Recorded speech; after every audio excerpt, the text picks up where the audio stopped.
नमस्कार, मैं हूं doctor Divya Pandey, breast imaging specialist. आज हम बात करेंगे मुग्धा की।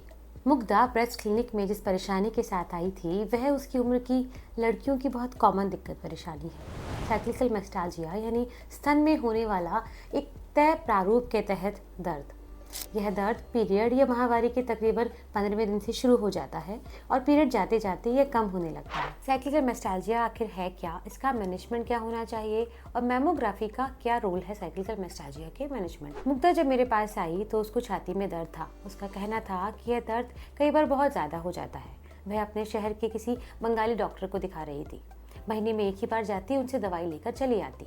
इस बार जब उसे दर्द बहुत ज़्यादा होने लगा तो उसका कहना था कि उसके नज़दीकी डॉक्टर ने उसे कहा कि दर्द बहुत ज़्यादा है, हो सकता है कि ऑपरेशन भी करवाना पड़े तुम्हें। जब वह मेरे पास आई तो मैंने उससे उसकी पुरानी जांचें मांगी। उसकी जांचों में कुछ ब्लड टेस्ट थे, अल्ट्रासाउंड की कुछ रिपोर्ट्स थी, साथ ही साथ मेमोग्राफी की भी एक रिपोर्ट थी, जिसे देखकर मैं दंग रह गई। मुग्धा से बातचीत में पता लगा कि वह बॉटनी की स्टूडेंट है और महज 20 साल की है। तो मैंने मुग्धा से पूछा कि यह मेमोग्राफी तुमने क्यों करवाई। मुग्धा का कहना था कि जहां लोकल में वह दिखा रही थी, वहां किसी बंगाली डॉक्टर ने उसे दर्द की परेशानी बार बार लेकर आने पर कहा कि इस बार मेमोग्राफी करवा लेनी चाहिए। अब यूं तो मेमोग्राफी अपने नाम से स्पष्ट रूपेण स्तन से जुड़ी परेशानियों का इलाज, उसका निदान मालूम पड़ती है, लेकिन फिर मैं क्यों परेशान थी मुग्धा की मेमोग्राफी करवाने पर। यही जिज्ञासा मुझे मुग्धा के मन में जगानी थी। मैंने मुग्धा से पूछा, मुग्धा क्या तुमने ह्यूगो डी ब्रीज का नाम सुना है। मुग्धा तपाक से बोली, जी मैडम, जिन्हें उत्परिवर्तन का जनक कहा जाता है, यानी फादर ऑफ म्यूटेशन की बात कर रही हैं आप। मैंने कहा, हाँ मुग्धा, तुमने बिल्कुल सही कहा। मेरा अगला सवाल मुग्धा से था कि क्या उत्परिवर्तन या म्यूटेशन किसी भी कोशिका में हो सकता है। तो मुग्धा ने मुझे बताया कि नहीं मैडम, विभाजन करती हुई कोशिकाएं यानी वे कोशिकाएं जो अभी परिपक्व नहीं है, जिनका अभी विभेदन नहीं हुआ है, वे कोशिकाएं प्रोन होती हैं म्यूटेशन के लिए। जब एक बार उनको उनका काम सौंप दिया जाता है, यानी उनका डिफ्रेंसिएशन हो जाता है, उसके बाद उनका उत्परिवर्तन होना आसान नहीं होता। तो ये बात थी कि मैं चाहती थी कि मुग्धा अपने आप उसके कारण तक पहुंचे। मुग्धा महज 20 साल की है, उसके स्तन की कोशिकाएं अभी विभाजन कर रही हैं। ऐसे में हमें किसी भी सूरत हाल में स्तन की अपरिपक्व कोशिकाओं और मेमोग्राफी के द्वारा एक्सरे की किरणों का मेल जोल नहीं बैठाना, हमें कोई संभावना नहीं देनी वहाँ किसी तरह के उत्परिवर्तन की। उत्परिवर्तन आगे चलकर स्तन कैंसर का रूप ले सकता है। इतनी सब बातों के बाद मुग्धा मुझसे खुलने लगी थी। मुग्धा ने पूछा कि मैडम फिर मेमोग्राफी कब करवाई जानी चाहिए और इसका फ़ायदा क्या है, क्यों यह इतनी पॉपुलर है। मैंने मुग्धा को बताया कि मेमोग्राफी स्तन रोग निदान चिकित्सा में एक क्रांति की तरह है।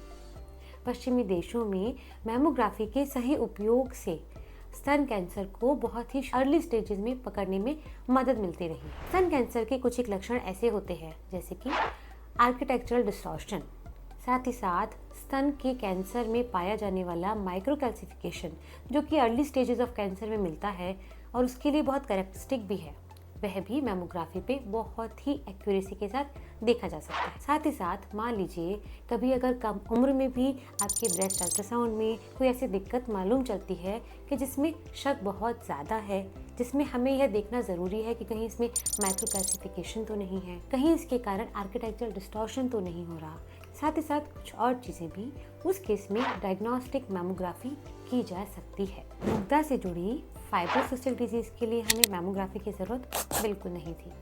अल्ट्रासाउंड इस कंडीशन में बेहद कारगर और सफिशिएंट है। अल्ट्रासाउंड इन्वेस्टिगेशन के दौरान हो सकता है कि हमें पानी के कुछ गठाने मिले।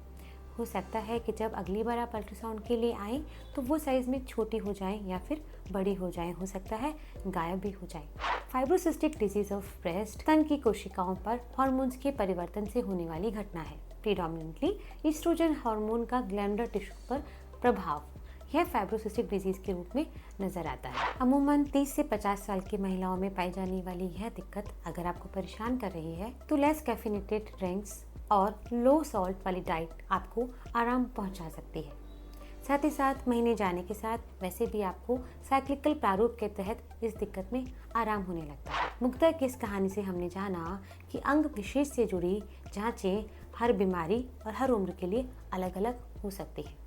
दिक्कत मेमोग्राफी में नहीं, दिक्कत मेमोग्राफी को सदाशयता या समझदारी से ना बरतने में है। महिलाओं के स्वास्थ्य से जुड़ी समझदारी और जागरूकता भरी बातें जानने के लिए जुड़े रहिए हमारे साथ। आप अपने डाउट्स कमेंट बॉक्स में छोड़ सकते हैं, मैं उनका जवाब ज़रूर दूंगी। शुक्रिया।